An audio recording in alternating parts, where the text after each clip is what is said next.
ମୋ ସ୍ୱାମୀ ଶ୍ୱଶୁର ହଜବେଣ୍ଡ 3 ଜଣ ସବୁଦିନ ମତେ ମାଡ଼ ପିଟା କରୁଥିଲେ।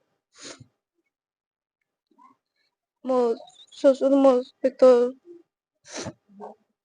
ରହିବାକୁ ଚାହୁଁଛି। ମୋ ଶାଶୁକୁ ଯୌତୁକ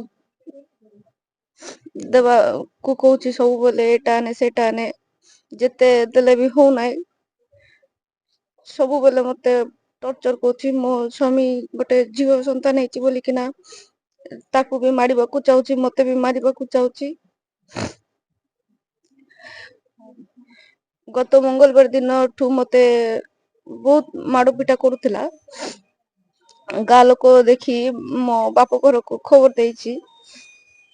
ସେମାନେ ଆସିଥିବାରୁ ଗାଁରେ ମିଟିଂ ଡକା ହେଇଥିଲା। ସେଇଠି ମା ବାପା ଥିଲା, ମୋ ହଜବେଣ୍ଡ ବି ସେଇଠି ଥିଲା।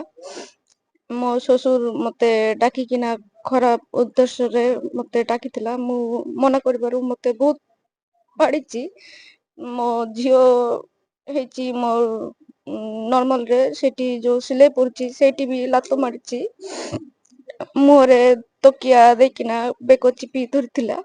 ନାକ କାନ ପାଟିରୁ ରକ୍ତ ବାହାରିଛି। ମୋ ଶାଶୁ ବି ସେଇଟାରେ ସହଯୋଗ କରୁଛି। ବାଲ ଧରିକିନା ଉପାଡି ଦେଲା। ସବୁବେଳେ ମତେ ମାଡ ପିଟା କରୁଛି। ମୋ ନନଦ ଆଉ ନନଦର ହଜବେଣ୍ଡ ମାନେ ବି ସେଠି ତାକୁ ସହଯୋଗ କରୁଛି। ସବୁବେଳେ ଫୋନ କରିକିନା କହୁଛି ତାଙ୍କଠୁ ସୁନା ଗହଣା ଏଇଟା ମାଗେ ସେଇଟା ମାଗେ।